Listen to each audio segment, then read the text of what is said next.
Bien, bonjour à tous. Donc d'abord, je remercie Françoise Combe pour cette invitation pour présenter un séminaire de son cours. Donc j'ai un souvenir un petit peu ému de Françoise, je ne sais pas si elle s'en souvient, mais quand je suis rentré à l'école normale supérieure, ça a été ma première assistante en mécanique quantique et c'était un contact, disons, assez vivifiant avec la science. C'est toujours été une très brillante scientifique et j'ai le souvenir d'elle avec des TD de très haut niveau sur la mécanique quantique. Donc je vais effectuer. Alors j'ai un peu changé le titre du séminaire parce que j'ai un petit peu orienté ma conférence plutôt vers les phénomènes de haute énergie. Donc Françoise vous a brillamment présenté l'essentiel en fait des connaissances sur les objets radio, donc les noyaux actifs de galaxies actifs en radio et aussi en haute énergie.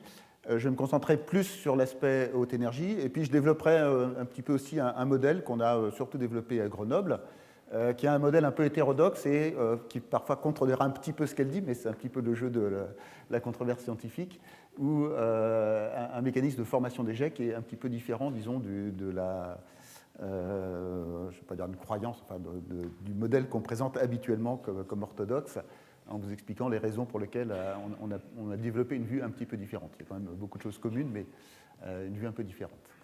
Donc, je suis effectivement professeur à l'université Joseph Fourier pour pas longtemps, puisque au 31 décembre, elle disparaît, elle va fusionner avec toutes les universités de Grenoble pour devenir l'université Grenoble-Alpes.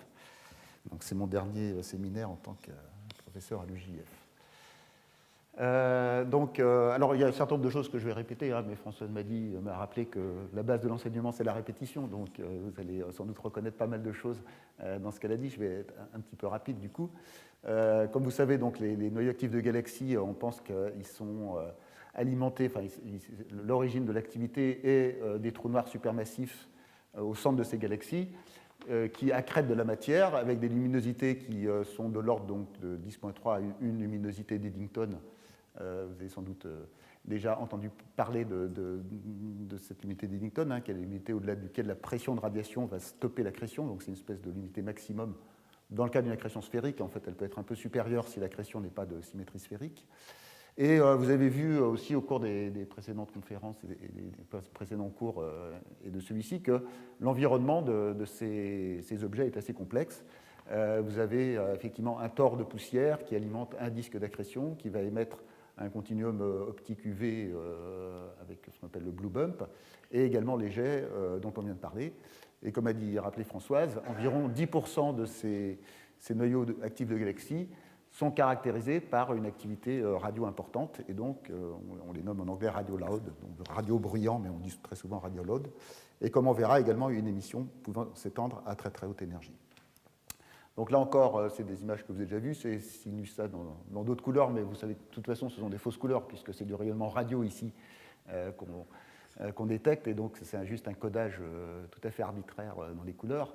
Vous avez donc deux exemples de radiogalaxies, comme Françoise vous a rappelé aussi, d'après la classification du Fana-Rofer-Rayleigh. Soit on a des galaxies de type Fana FR1. Ici, on a donc superposé l'image optique de la galaxie à l'image radio en rouge. Et vous voyez donc des espèces de jets diffus qui sont plus brillants au centre et qui s'affaiblissent progressivement en se diluant dans le milieu intergalactique.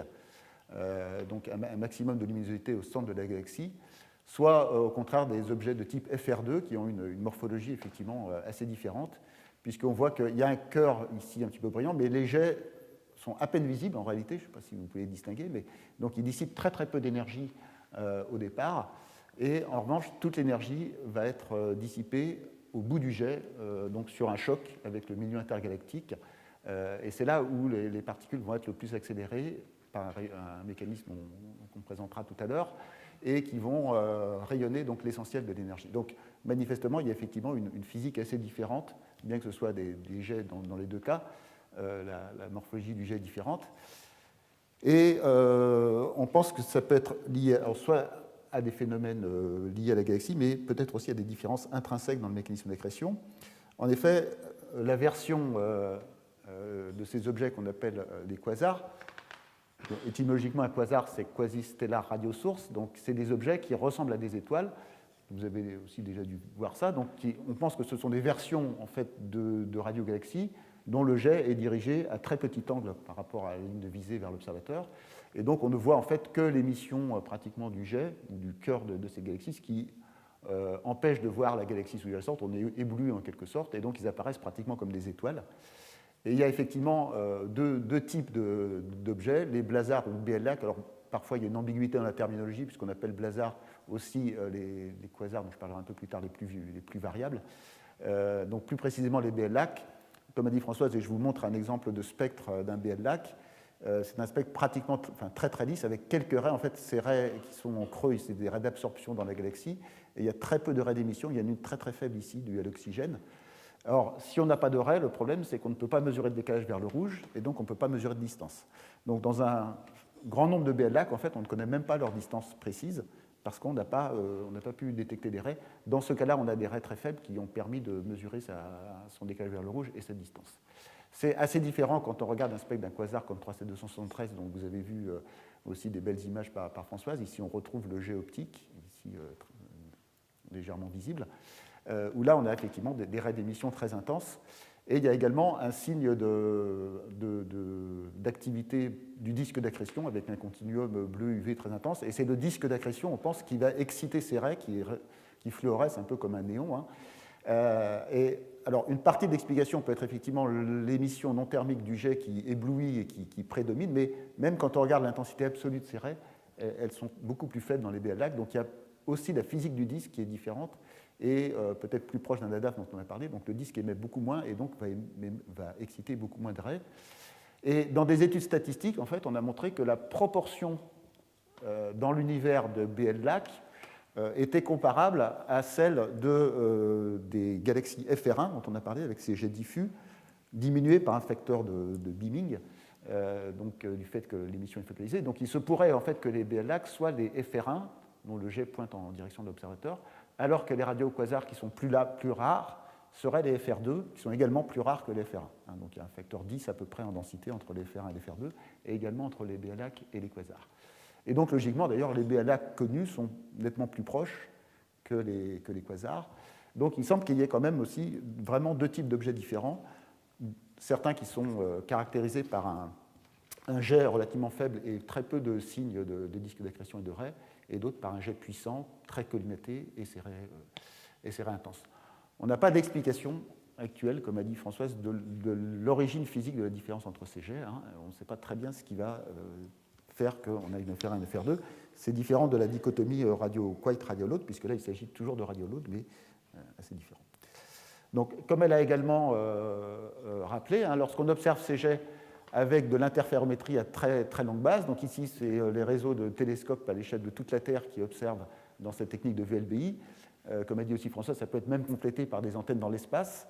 Et donc, on a en résolution angulaire l'équivalent d'un immense télescope qui aurait la taille de la Terre, voire plus que la Terre, du point de vue de la résolution. Pas du point de vue de la sensibilité, évidemment, on n'a pas une antenne qui couvre toute la Terre, mais on peut voir des détails extrêmement fins. Et donc, on peut résoudre effectivement ces jets à l'échelle de l'année-lumière et voir le déplacement apparent. Et là encore, comme c'est des choses que Françoise a déjà dites, hein, on voit des mouvements superluminiques apparemment supérieurs à C. Ici, on a une statistique de ces mouvements où on voit qu'on peut avoir entre 10 et 25, avec quelques cas exceptionnels, un cas en fait au-dessus de 40. En général, l'ensemble de ces jets ont des mouvements apparemment entre parfois 0, ils ne sont pas tous superluminiques, mais jusqu'à 20 fois la vitesse de la lumière. Donc là, je vous représente en fait le calcul qui a déjà été présenté par Françoise, hein, avec un petit peu plus un exemple ici de ce que ça donne. En fait, ce que vous voyez, c'est donc un déplacement apparent du jet sur le plan du ciel, donc c'est ce DL apparent, qui était noté Y dans la présentation de Françoise. Et l'apparence de mouvement superluminique est en fait le même effet que l'effet Doppler, hein, c'est que la source se rapprochant de l'observateur, le signal qui est émis à différents endroits met de moins en moins de temps pour vous parvenir. Et donc, l'intervalle de temps réel qui sépare les deux émissions va être diminué d'une certaine quantité, qui est le temps que la lumière a mis pour parcourir cette distance dl parallèle. Et donc, le dt apparent est plus petit que le dt réel. Et comme vous allez diviser le dl apparent par le dt apparent, vous trouvez effectivement, toujours bêta égale v sur c, une vitesse apparente qui est cette fonction un peu compliquée de la vitesse réelle et de θ. Et quand vous portez cette fonction en fonction de θ, vous apercevez que Lorsque la vitesse est plus petite en fait, d'une quantité qui est exactement 1 sur racine de 2, vous ne dépassez jamais la vitesse de la lumière, mais au-delà de 1 sur racine de 2, donc à peu près au-delà de 0,7 fois la vitesse de la lumière, vous pouvez avoir l'impression d'une vitesse supérieure à la vitesse de la lumière, donc c'est l'origine de ces fameux mouvements superluminiques. Le calcul exact montre que la vitesse maximum apparente que vous pouvez détecter est le facteur de Lorentz gamma, donc ce fameux facteur 1 sur racine de 1 moins V2 sur C2, 1 sur racine de 1 moins V2 sur C2, fois la vitesse réelle bêta V sur C qui tend vers 1. Donc en gros, l'ordre de grandeur, c'est la vitesse superluminique maximum, c'est le facteur de Lorentz. Ce qui veut dire que si vous observez 10 fois C, vous avez besoin d'un facteur de Lorentz d'au moins 10. Si vous observez 15 fois C, vous avez besoin d'un facteur de Lorentz d'au moins 15. Et donc vous avez besoin d'un mouvement essentiellement hautement relativiste. Alors, une quantité proche, c'est ce facteur Doppler, dont l'expression a été aussi rappelée par Françoise. La valeur maximum de cette quantité est obtenue pour un jet qui vous pointe directement vers vous, donc avec cos θ égale 1, et vous obtenez une valeur de l'ordre de 2 fois le facteur de Lorentz. Ce facteur Doppler va donc modifier toutes les quantités que vous allez mesurer en provenant de ces jets. Il va diminuer tous les temps, c'est-à-dire que tout ce qui se passe dans le jet va vous apparaître beaucoup plus rapide. Donc vous allez avoir en particulier une variabilité beaucoup plus rapide, apparente, puisque les temps vont diminuer par delta. Il va augmenter les fréquences d'un facteur Doppler par delta. Il va augmenter aussi les intensités par le facteur qu'a rappelé Françoise, delta puissance 3 plus alpha. Et donc, de façon générale, l'émission du jet vous apparaîtra plus intense, variété plus rapide, et elle va être focalisée dans un cône d'aberration d'angle 1 sur gamma. Inversement, le contre-jet va être désamplifié par un facteur 1 sur delta, donc il apparaîtra beaucoup moins intense et beaucoup plus lent. Et en réalité, dans beaucoup d'observations, on ne voit pas du tout le contre-jet, et on voit juste le jet qui avance en direction de l'observateur. Voilà, tout ça, c'est un petit peu des rappels par rapport à ce qu'a dit Françoise, mais c'est l'essentiel de ce qu'il faut connaître pour comprendre la physique des jets relativistes. Et donc, on va voir maintenant, un petit peu plus précisément, que nous disent les données sur l'émission à différentes longueurs d'onde. Là, j'ai rappelé l'échelle ici du spectre électromagnétique, de toutes les ondes électromagnétiques, dont la lumière visible ne représente qu'une toute petite partie. Et puis en fait, le spectre est illimité puisque les longueurs d'onde peuvent aller de 0 à l'infini. Donc quand on va dans les grandes longueurs d'onde, les rayonnements de faible énergie, on est dans le domaine des ondes radio, qu'on observe bien dans les radiotélescopes. Puis ensuite, on passe dans le domaine du millimétrique, submillimétrique, infrarouge. Le domaine visible, qui est ce que nos yeux perçoivent, mais qui est tout petit, en fait, des longueurs d'onde comprises entre 0,8 et 0,4 micromètres. Oui, ça. Puis on passe dans l'UV, les rayons X, les rayons gamma. Donc on va aller, nous, plutôt vers le spectre ici, le plus extrême en énergie, sachant que pratiquement tous ces rayonnements sont arrêtés par l'atmosphère, à part quelques fenêtres où l'atmosphère est transparente, qui sont très peu nombreuses, qui sont les ondes radio, ce qui nous permet de détecter l'émission radio des émetteurs radio, et le visible, bien sûr, ce qui nous permet de voir dans cette salle. L'atmosphère est transparente dans le visible, mais elle absorbe fortement à la fois l'infrarouge, les ultraviolets, les rayons X et les rayons gamma. Et donc, pour tout ce qui est hors radiotélescope et télescope optique, on va devoir lancer des satellites hors de l'atmosphère, ce qui a été fait à peu près dans tous les domaines de longueur d'onde, et y compris donc en rayons X dur gamma, et j'ai donné quelques noms des satellites, en particulier les satellites qui volent actuellement, les principaux satellites, mais il y en a pas mal d'autres. Mais quand on va aller dans les très très hautes énergies, on va pouvoir à nouveau revenir sur Terre, Françoise l'a aussi mentionné, par les télescopes Cherenkov. Donc, dans le domaine gamma, du point de vue des énergies, on mesure couramment l'énergie des photons en électronvolts. Pour avoir un ordre de grandeur, l'électronvolt, c'est typiquement l'énergie des photons visibles. Un électronvolt, c'est dans l'infrarouge, mais les photons visibles ont une énergie de quelques électronvolts. Dans le domaine des X, je crois que vous avez une conférence par Olivier Petrucci la semaine dernière, il a dû pas mal en parler, vous êtes dans le domaine du kiloélectronvolt.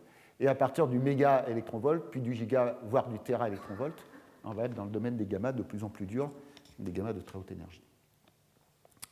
Alors, dans les gammas, disons, de mou à haute énergie, c'est essentiellement vu par les satellites. Historiquement, c'est le premier gros satellite gamma à avoir détecté beaucoup de noyaux actifs, c'est le satellite GRO qui a été lancé en 90, donc c'est quand même une science assez récente, ça date des années 90. On avait détecté une ou deux sources avant, mais là, ça a vraiment ouvert un nouveau un nouveau champ de l'astronomie, avec cette astronomie de haute énergie. Et plus récemment, et bien mieux, bien plus sensible, on a lancé Fermi en 2008, qui est le satellite qui continue à donner plein de données gamma. Voilà à quoi ressemble le ciel vu par Fermi, où on a mis en évidence les principaux noyaux actifs de galaxies. Donc c'est ce que vous verriez avec des yeux sensibles aux rayons gamma. Vous avez sans doute déjà vu des cartes de l'univers. Alors parfois des gens disent tiens, je ne savais pas que l'univers était ovale, mais bon, il s'agit évidemment d'une sphère qui a été déroulée, hein, ce n'est pas la forme de l'univers. Vous avez le plan de la galaxie qui émet essentiellement à cause des électrons et des rayons cosmiques relativistes qui produisent des rayons gamma par collision avec le milieu interstellaire. Mais tous les objets qui sont hors du plan de la galaxie, pratiquement tous sont des AGN, enfin des noyaux actifs de galaxies, des quasars. Et vous pouvez retrouver quelques objets familiers que vous avez déjà vus, 3C273 par exemple, qui est ici à côté de 3C279. Et donc, il y a plus d'un millier de sources de quasars maintenant connues par ces émissions gamma. Alors, si on va à encore plus haute énergie, donc là, on va être dans le domaine des téraélectronvolts, du millier de milliards d'électronvolts, on peut à nouveau utiliser des télescopes au sol. C'est l'exemple ici des télescopes Cherenkov de Namibie. Vous voyez que c'est des sites assez exotiques, hein, comme toujours en astrophysique. Ces télescopes, en fait, ne vont pas détecter directement les rayons gamma qui sont stoppés par l'atmosphère, mais ils vont détecter la gerbe de lumière qui va être émise lorsque le rayon gamma est absorbé. Il va créer une paire électron-positron qui va très rapidement se multiplier dans toute une gerbe de particules. Ces particules vont, au-delà d'une certaine énergie, aller plus vite que la vitesse de la lumière dans le milieu matériel qui est l'atmosphère. Donc, elles ne vont pas plus vite que C, mais plus vite que C sur N, où N est l'indice de réfraction. Et donc, elles vont émettre ce flash de lumière Cherenkov. Et la grosse amélioration, donc ces flashs apparaissent comme une traînée, en fait, un peu comme une météorite. Il n'y a pas assez de photons pour être vu à l'œil nu, mais par un télescope, on peut voir cette trace de lumière. La grosse amélioration apportée par des télescopes comme S, c'est d'utiliser plusieurs télescopes en même temps qui vont percevoir la gerbe simultanément. Et ça, c'est le même avantage qu'avoir deux yeux, c'est-à-dire c'est une vision stéréoscopique. Donc vous voyez la gerbe de plusieurs côtés à la fois, sous plusieurs inclinaisons. Vous pouvez reconstruire la profondeur de la gerbe, ce qui n'est pas visible lorsque vous avez un seul télescope. Et donc vous pouvez reconstruire la trajectoire de la gerbe en 3 dimensions, avec la dimension verticale aussi. Contrairement à une trace de météorite. Et donc, chaque photon individuel, vous pouvez savoir exactement d'où il vient, de quelle direction il vient dans le ciel. Ce qui n'est pas possible quand vous avez une trace sur le ciel, comme un essaim de météorite, vous ne savez pas exactement d'où elle vient, et il n'y a que la statistique sur un grand nombre de traces qui va pouvoir dire « Ah, il y a un objet qui doit être ici à l'intersection de ces traces qui émet ». Ici, on gagne énormément en rapport signal sur bruit, et donc ça a augmenté énormément la sensibilité de l'instrument. Et donc, on peut voir pratiquement chaque photon gamma individuel. Sachant qu'en réalité, ces gerbes sont aussi émises par les rayons cosmiques qui sont bien plus nombreux, qui sont 100 fois plus nombreux que les rayons gamma, et donc il y a un très gros travail de nettoyage, on va dire, du bruit de fond. C'est pour ça que cette astronomie a mis quand même un certain temps à se développer, bien que l'idée était assez ancienne. Donc maintenant, on observe, moins qu'avec les satellites, mais on observe plusieurs dizaines d'objets dans ces gammes d'énergie du téraélectronvolt. Pour fixer un ordre d'idée, je vous rappelle que le LHC au CERN doit atteindre 14 électronvolts. Et en fait, on a des photons qui sont d'énergie encore plus élevée. Donc, ce sont les photons les plus énergétiques qu'on n'a jamais détectés viennent de l'espace, pas de nos accélérateurs. C'est comparable à l'accélérateur du LHC, mais supérieur. Alors, Françoise a aussi montré quelques exemples de spectres. Voilà les spectres qui sont observés. Alors, confirme ici que ces objets émettent sur toutes les longueurs d'onde, puisqu'ici on a le domaine radio, l'optique, les rayons X et les rayons gamma. Et pour les objets qui sont surtout les radioquasars, la luminosité peut être apparemment complètement dominée par ces rayons gamma de plus haute énergie. Donc vu comme ça, ce sont vraiment des émetteurs gamma très intenses, avec une variabilité très grande, puisque vous voyez ici, c'est des époques c'est pendant un sursaut, mais séparé de quelques jours, vous avez une variabilité énorme dans ces rayons gamma, plus forte, vous voyez, qu'à basse énergie. Pour des objets de BL-LAC, donc c'est des objets qui sont moins puissants, mais là aussi François l'a rappelé, ces objets émettent en fait des rayons encore plus énergétiques, puisque la plupart des objets vus au téraélectronvolt par les télescopes Cherenkov, justement, sont de type BL-LAC, avec là aussi une variabilité très grande. Donc un exemple spectaculaire, hein, c'est un BLAC justement, PKS 2155-304, qui a montré une éruption avec des pics d'émissions très intenses. Donc si vous tenez compte de la distance de cet objet et que vous exprimez ça en puissance, vous avez à peu près la luminosité d'une galaxie avec un temps ici en minutes. Hein. Donc l'échelle, c'est des minutes. Donc vous éteignez et vous rallumez une galaxie, l'équivalent d'une galaxie en quelques minutes. C'est évidemment un signe d'activité extrêmement violente. Et on va voir pourquoi. Ça contraint en fait forcément cette émission à avoir lieu dans un jet qui est hautement relativiste. Donc les processus d'émission, là aussi, c'est un petit peu des rappels, mais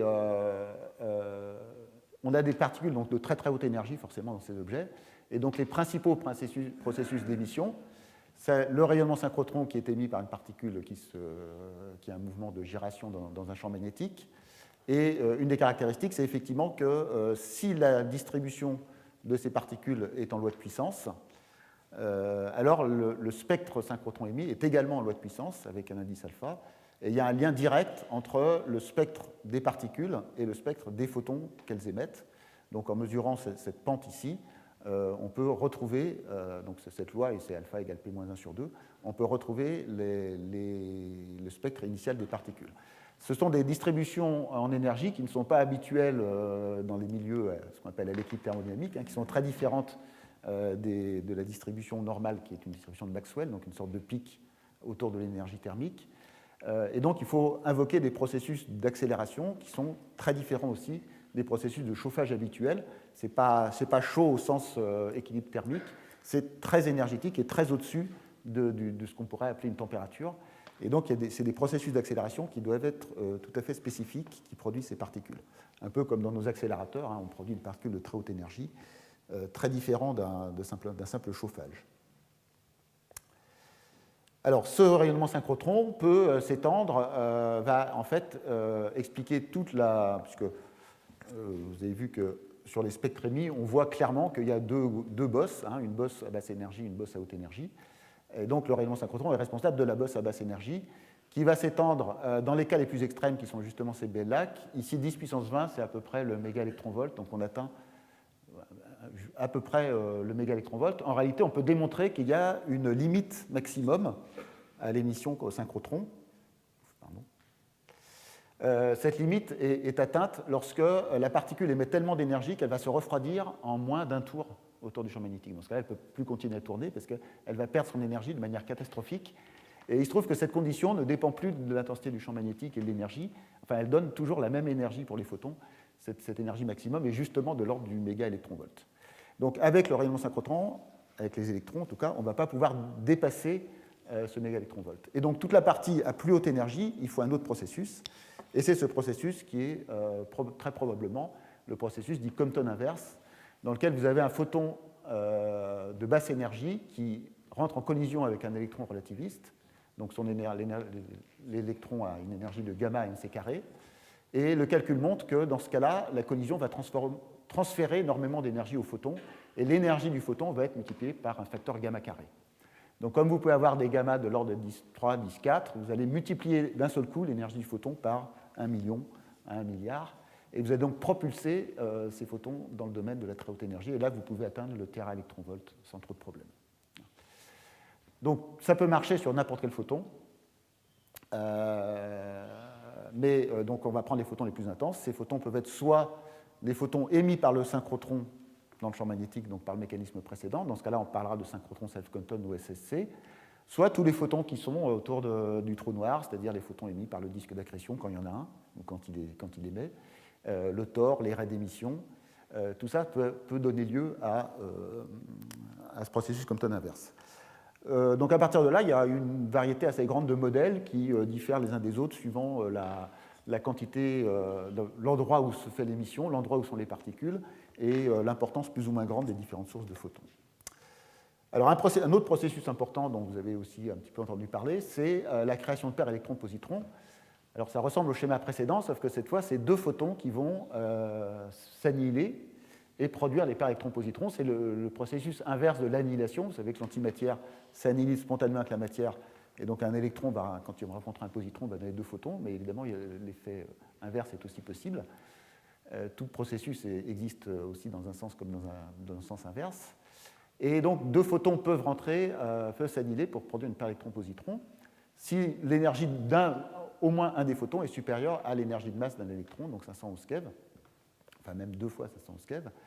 En fait, on montre que l'énergie maximum, lorsque le produit des énergies des deux photons est égal à l'énergie de masse de l'électron au carré.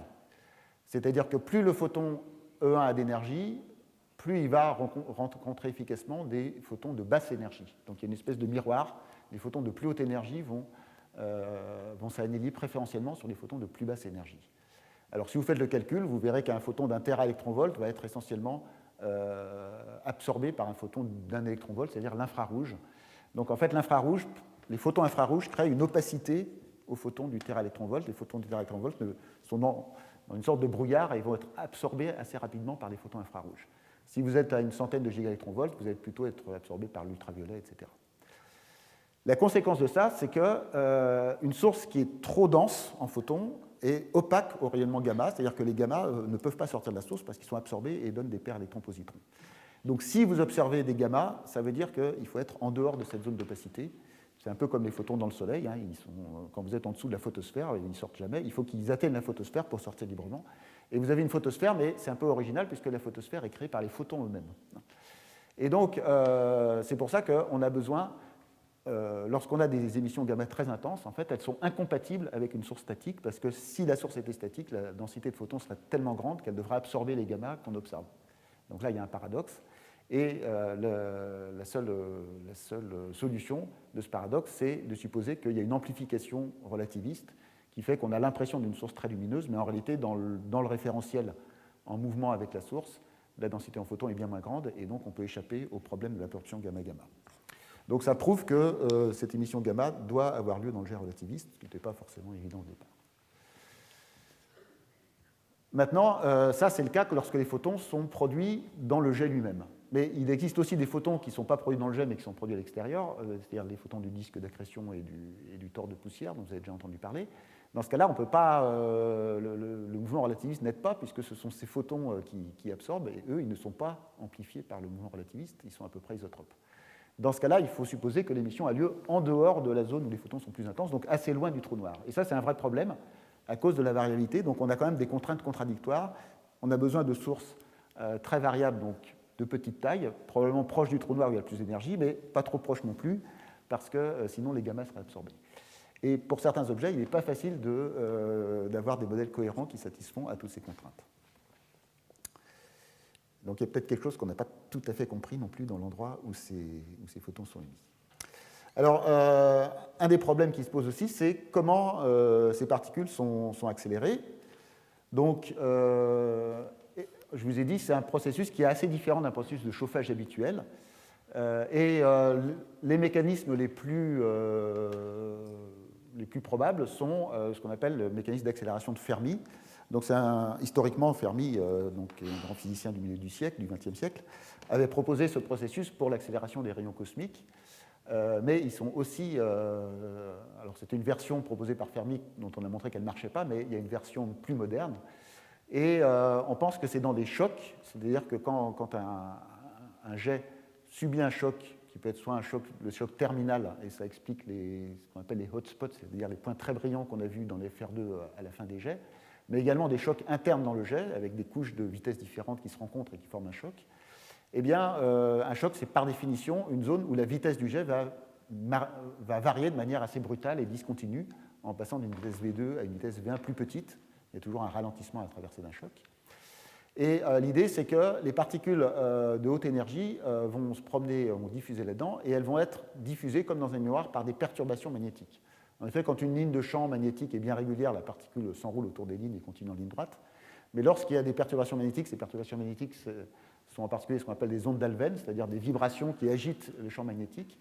Eh bien, ça agit comme un déflecteur, en fait, et ces particules peuvent être défléchies et faire carrément demi-tour et traverser le choc. Et elles peuvent même traverser le choc de nombreuses fois. Et en fait, il s'agit ici d'un problème connu en mécanique, qui est de la réflexion sur un obstacle mobile, parce que ces perturbations voyagent avec en moyenne la vitesse du jet. Et en fait, quand elles vont vers l'arrière, elles prennent de plein fouet la vitesse du jet, donc c'est exactement ce qui se passe dans un match de ping-pong, en fait. Quand vous frappez la balle avec une raquette qui est en mouvement, la balle repart plus vite que ce qu'elle est venue. Vous savez probablement tous jouer un peu au ping-pong et se matcher, donc quand vous se matchez, vous donnez une vitesse à la balle par le fait que votre raquette avance. Si votre raquette était immobile, la balle n'aurait pas changé de vitesse. Donc les chocs ici accélèrent les particules. Inversement, les chocs vers la droite, vous rencontrez l'obstacle qui va vers l'un, là, c'est plutôt un amorti, c'est-à-dire que les déflexions ici sur ces perturbations en aval du choc ont plutôt tendance à ralentir la particule, exactement comme pour faire un amorti, vous déplacez votre raquette dans le sens de la balle pour amortir le choc au tennis ou au ping-pong. Donc dans l'ensemble, vous avez une accélération et une décélération, mais on montre que finalement le processus est gagnant, c'est-à-dire que dans l'ensemble des deux rebonds, vous gagnez quand même une énergie qui est proportionnelle à la différence des vitesses V2 moins V1. Et donc chaque fois qu'elle fait un rebond, elle va gagner un peu d'énergie, et elle va faire ça un certain nombre de fois, elle va avoir aussi une certaine probabilité de s'échapper. On montre que la probabilité de s'échapper comparée à la probabilité d'accélération est telle que vous formez naturellement une loi de puissance. Et ça, c'est très intéressant puisque ça explique, c'est un phénomène naturel qui peut expliquer la formation de ces lois de puissance, et que la loi de puissance tend vers un indice 2 qui est souvent ce qu'on observe dans les quasars. C'est également utilisé, donc, comme je disais, pour accélérer les cosmiques. Le choc, dans ce cas-là, c'est les enveloppes de supernovae, les explosions de supernovae qui font des chocs dans le milieu interstellaire, et dont on pense qu'elles sont la principale source de rayons cosmiques dans notre galaxie. Alors ça n'explique pas tout, parce qu'on sait qu'il y a des rayons cosmiques qui doivent venir d'ailleurs de notre galaxie, mais les cosmiques de plus basse énergie sont accélérés dans les chocs de supernovae. Alors, une autre version de ce mécanisme qu'on appelle, alors ça c'est le premier, c'est l'accélération de Fermi du premier ordre, puisqu'elle est directement linéaire par rapport à la vitesse. C'est sans choc cette fois, c'est juste des perturbations magnétiques toujours, mais qui se promènent de manière aléatoire et qui ont toutes les directions possibles. Alors là, aléatoirement, la particule va diffuser et à peu près autant de fois, elle va être accélérée que décélérée. Et donc au premier ordre, le processus disparaît, il n'y a plus d'efficacité au premier ordre. En revanche, le calcul conduit jusqu'au deuxième ordre montre qu'il reste une accélération résiduelle, qui est plutôt une diffusion, c'est-à-dire que les énergies des particules vont diffuser. Mais on ne fait pas de loi de puissance avec ce phénomène, on est plutôt dans une sorte de distribution thermique de maxwellienne, avec néanmoins une énergie bien plus grande que l'énergie thermique. Donc vous pouvez aussi faire des particules de très haute énergie, mais qui n'ont pas la même distribution d'énergie. Probablement, ces deux processus peuvent intervenir dans les jets. Et puis un troisième processus qui n'est pas encore très bien compris, qu'on appelle la reconnexion magnétique, c'est la libération d'énergie lorsque deux lignes de champ magnétiques vont se rencontrer et s'annihiler.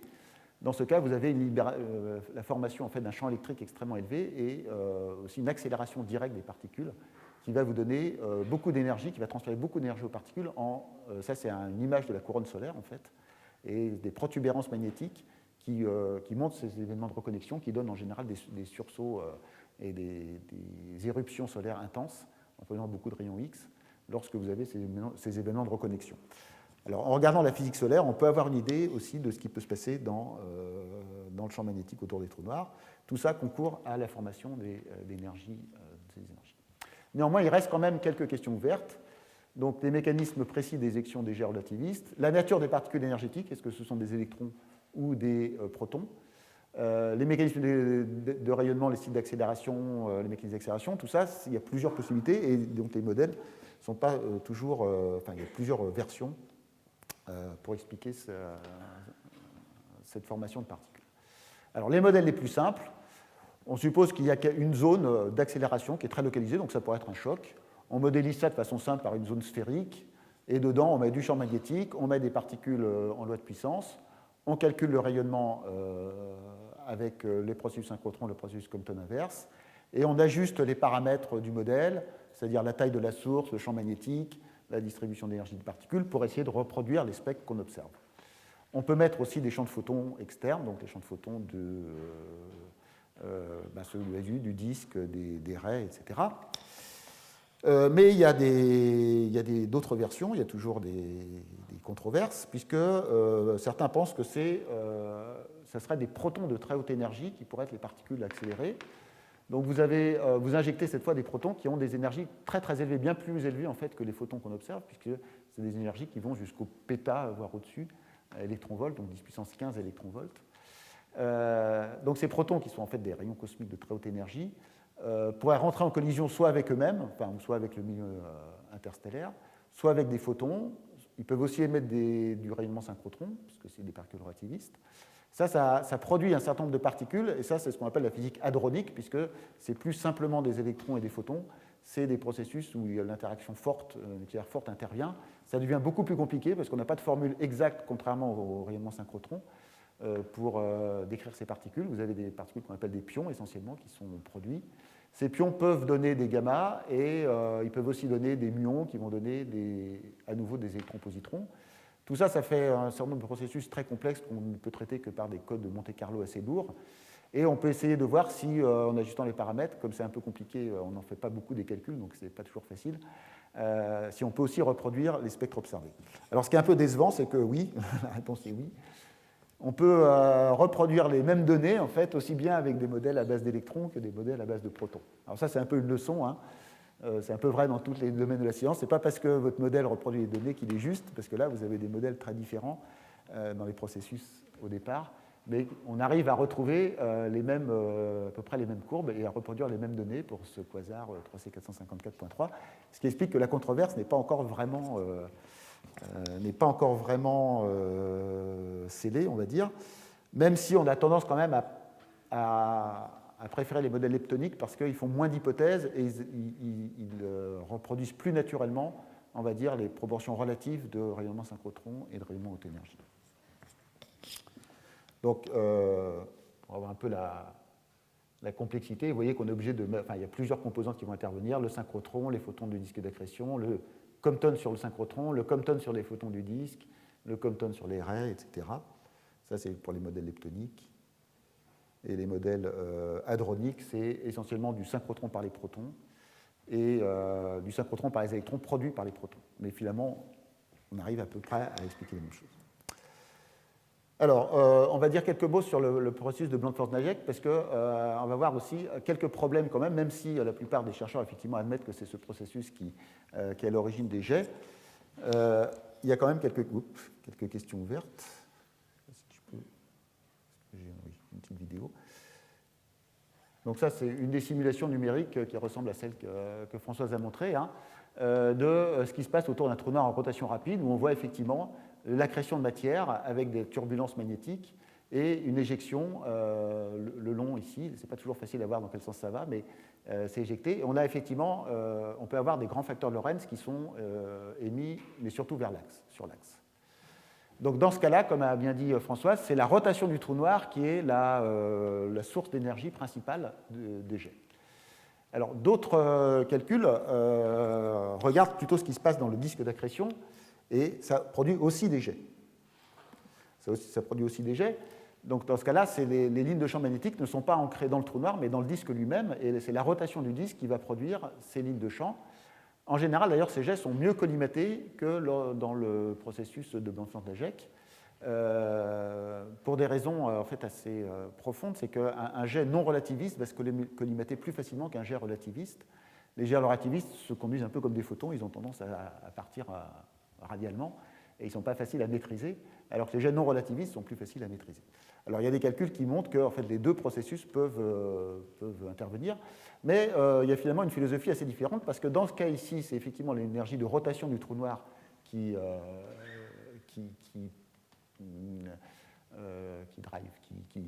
propulse les jets essentiellement, alors que ici c'est le disque d'accrétion, donc c'est l'énergie d'accrétion. C'est un peu la même différence qu'entre une énergie fossile et une énergie renouvelable, hein. L'énergie du trou noir, c'est une énergie fossile qui a été stockée par le processus qui a créé le trou noir et qui va se libérer petit à petit. L'énergie d'accrétion, elle est continuellement apportée par la matière qui tombe dans le trou noir. Et l'importance mutuelle de ces processus n'est pas encore complètement... Enfin, tous les chercheurs ne sont pas d'accord.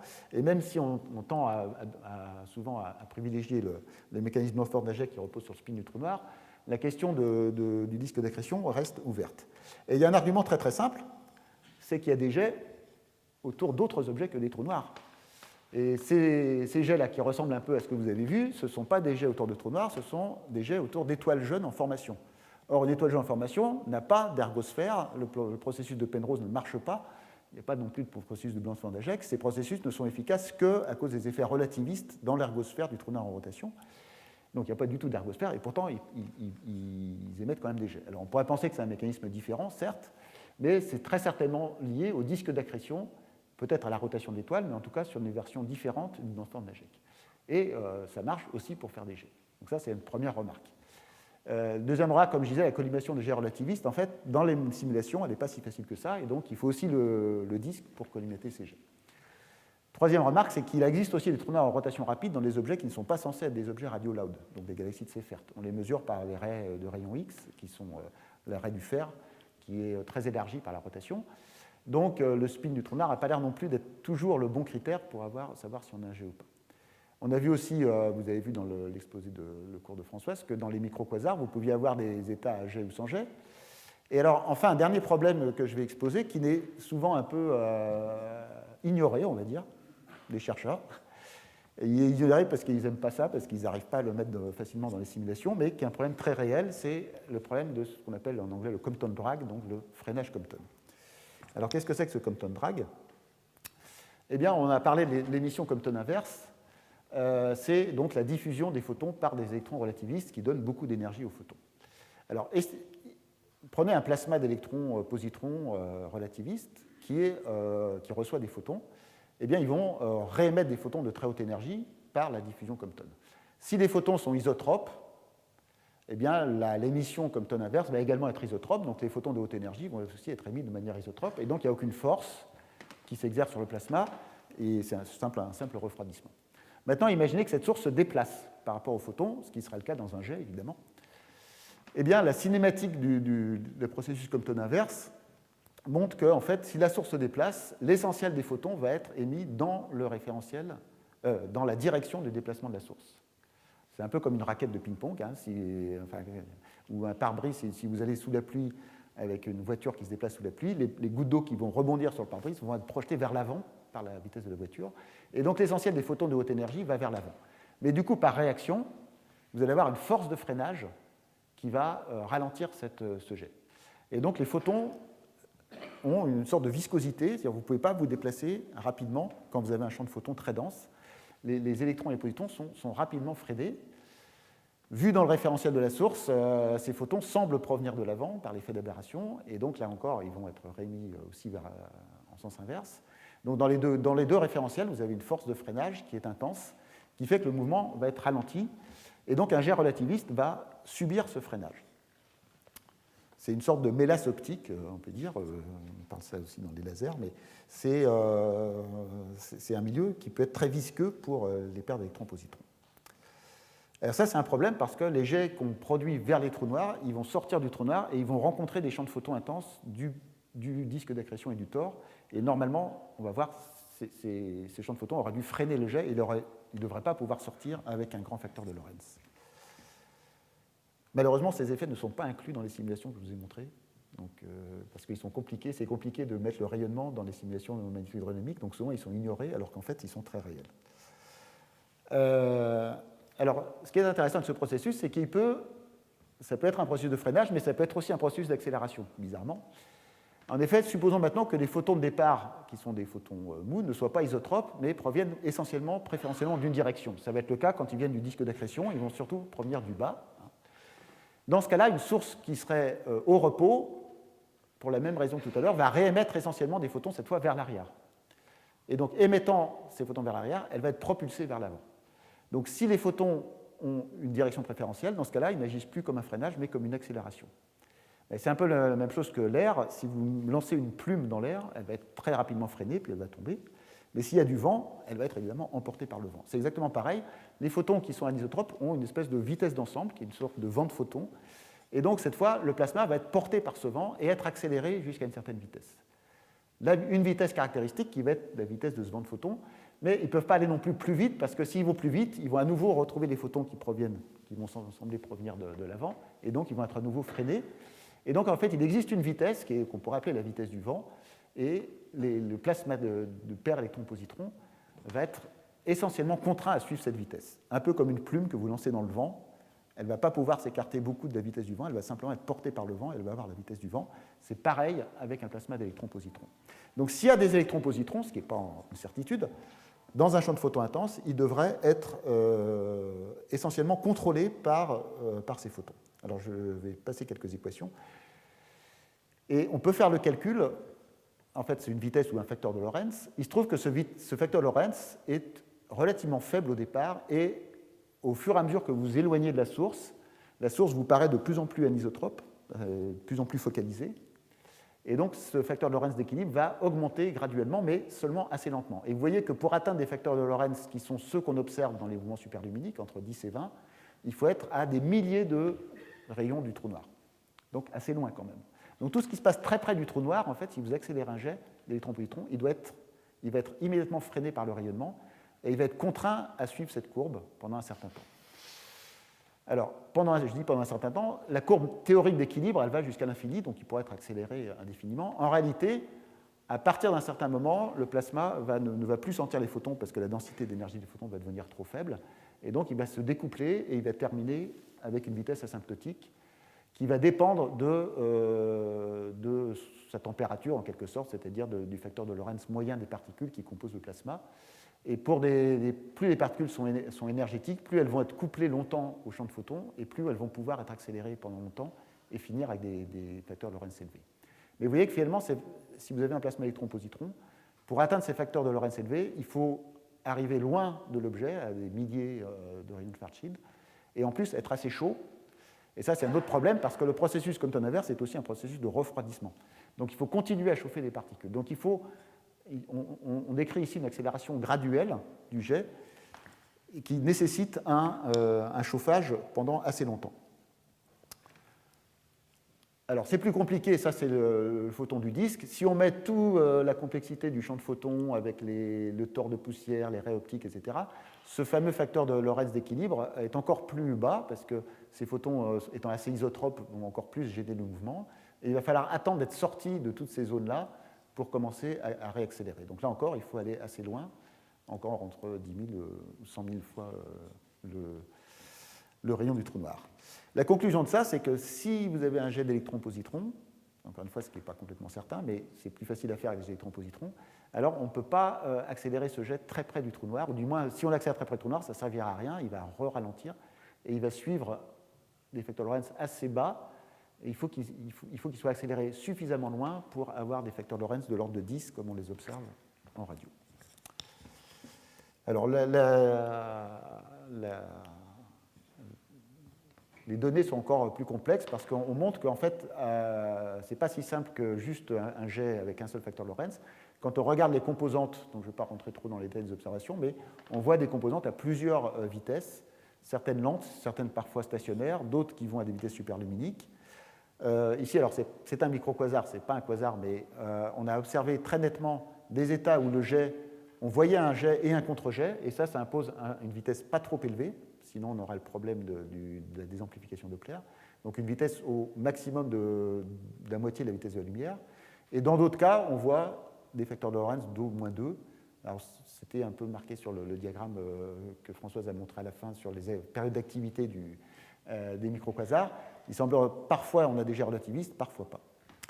Alors ça a conduit l'équipe de Grenoble dans laquelle je travaille à proposer une structure un peu plus complexe dans laquelle on aurait non pas un jet mais deux jets différents, un qui serait uniquement faiblement relativiste, qui ne donnerait pas lieu à des jets des vitesses superluminiques, qui serait essentiellement émis par le disque d'accrétion, mais qui pourrait transporter beaucoup de puissance puisqu'il peut transporter la puissance de l'accrétion. Et alors c'est quand même un jet, pas un vent, parce qu'il est quand même collimaté, mais un faisceau, donc un jet encore plus intense à l'intérieur de ce jet d'électrons-positrons, qui lui serait essentiellement fait d'électrons-positrons.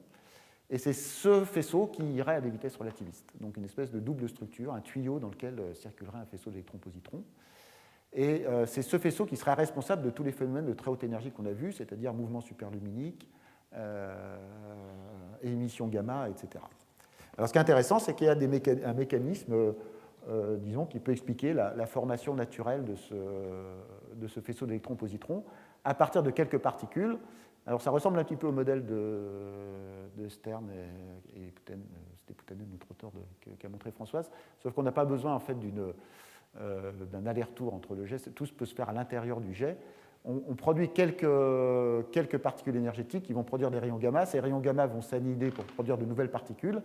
Et ces particules sont continuellement réchauffées par la turbulence qui vient du jet environnant. C'est pour ça que les deux structures sont nécessaires, parce que si on n'avait que les électrons-positrons, ils se refroidiraient et il ne se passerait plus rien très très vite. Ici, vous avez un transfert d'énergie perpétuel où l'énergie magnétique est retransférée au plasma d'électrons-positrons. Donc vous avez une espèce de chaudron ici, où vous allez faire un jet dense d'électrons-positrons. Et ces électrons-positrons vont être soumis à la force Compton, comme on l'a vu, et accélérer progressivement pour donner finalement le jet relativiste qu'on voit à la fin. Mais ce n'est pas finalement l'environnement proche du trou noir qui est le plus important ici. Alors on peut montrer que l'accélération du second ordre dont j'ai parlé, avec cette quasi-maxwellienne, peut marcher quand même si on a de l'autre puissance, parce qu'en fait, quand vous avez une distribution piquée en énergie, mais avec une distribution spatiale, c'est un peu la même chose qui se passe pour un disque d'accrétion d'ailleurs, vous avez localement un spectre de corps noir, mais en fait, quand vous intégrez sur tout le disque, vous retrouvez une loi de puissance. Vous avez une distribution spatiale de température, vous pouvez retrouver une loi de puissance si la distribution spatiale est en loi de puissance. Mais à condition d'avoir un jet. Donc l'image, elle serait plutôt la suivante.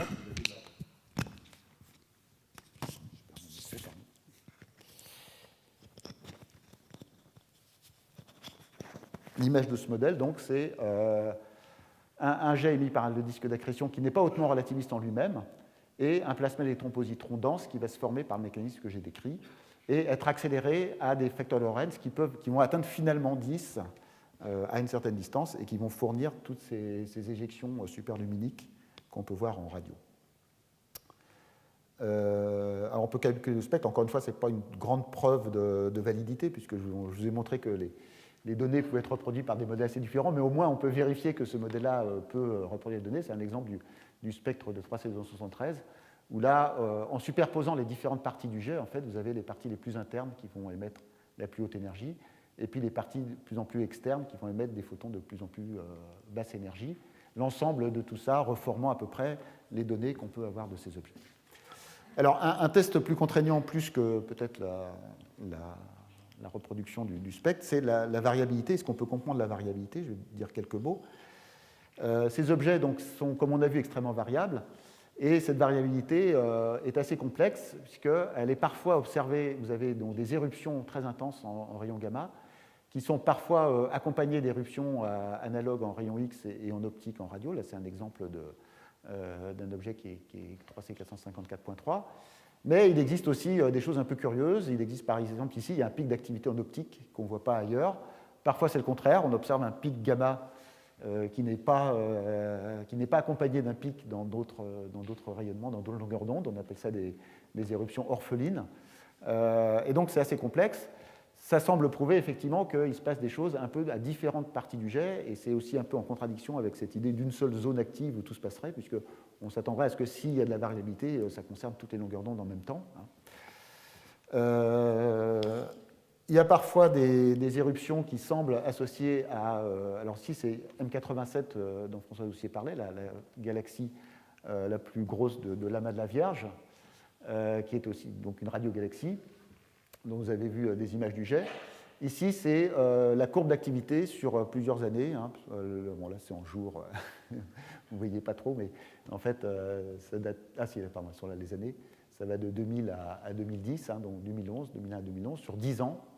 Et vous voyez ici des périodes d'activité où l'objet, tout d'un coup, se met à émettre énormément de rayons gamma, et puis, sinon, dans les autres périodes, on ne voit pratiquement rien. Alors, il y a eu une éruption intense observée en 2005, et il se trouve que cette éruption correspond à un pic, mais non pas de la galaxie centrale qui est ici, mais de cette composante qu'on appelle HST1, qui se trouve assez loin en fait, de la galaxie centrale, à quelques centaines d'années-lumière, et qui s'est mise à briller, on le voit très nettement sur ces différentes images ici, et elle veut dire à un moment même plus intense que la galaxie centrale, pour redécroître ainsi. Donc ça, c'est cette courbe ici où on voit que HST1 a beaucoup augmenté et a rediminué sur plusieurs années. Au pic d'activité ici, vous avez eu des pics d'émission gamma. Alors là, les gens ont dit, l'émission gamma n'a pas lieu dans le cœur de la galaxie tout près du trou noir, mais beaucoup plus loin, à quelques centaines d'années-lumière. Peut-être, N'empêche qu'un peu plus tard, il y a eu d'autres pics qui étaient très comparables, et là, il ne s'est rien passé sur HST. Donc là, vous êtes un peu embêté, là. Alors, soit c'est une coïncidence, c'est possible, ça n'avait rien à voir, soit effectivement, il y a plusieurs sites d'accélération, c'est-à-dire que les particules pourraient être accélérées près du trou noir, et puis réaccélérées dans des zones bien plus lointaines. Et donc, ce sont des particules, en fait, qui viendraient peut-être d'événements qui ont eu lieu il y a plusieurs centaines d'années, et qui auraient voyagé le long du jet, et qui seraient réaccélérées, par exemple, par un choc beaucoup plus loin dans le jet. Donc tout ça offre finalement une image assez complexe.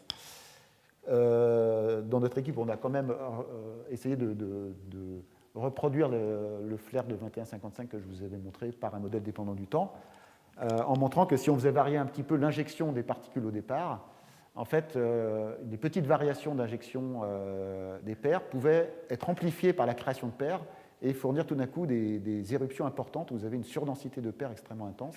Et donc, ça expliquerait cette variabilité extrêmement rapide, avec des bouffées de paires qui seraient émises voilà, dans votre tuyau. Là, c'est un peu comme un fumeur fait des ronds de fumée. Et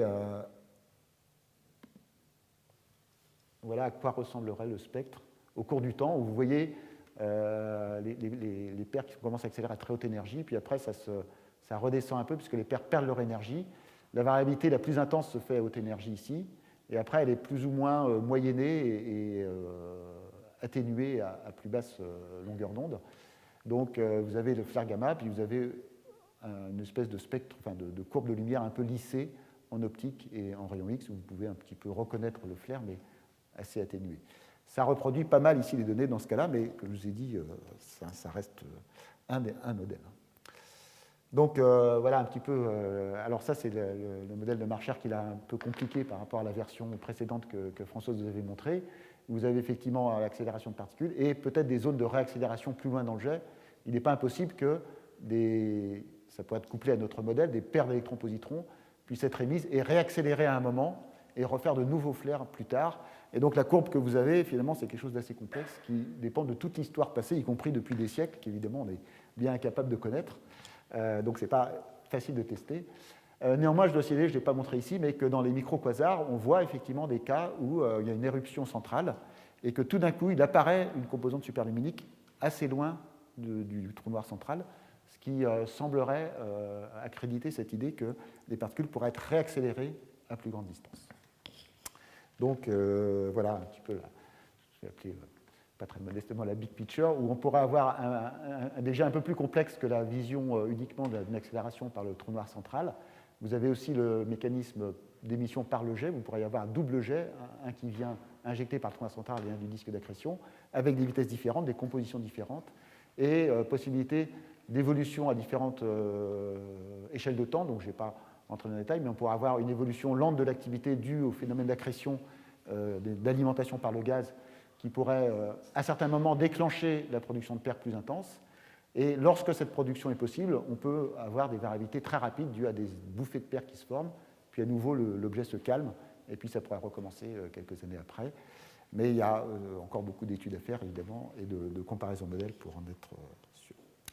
Voilà, je vous remercie de votre attention et je vous souhaite de bonnes soirées.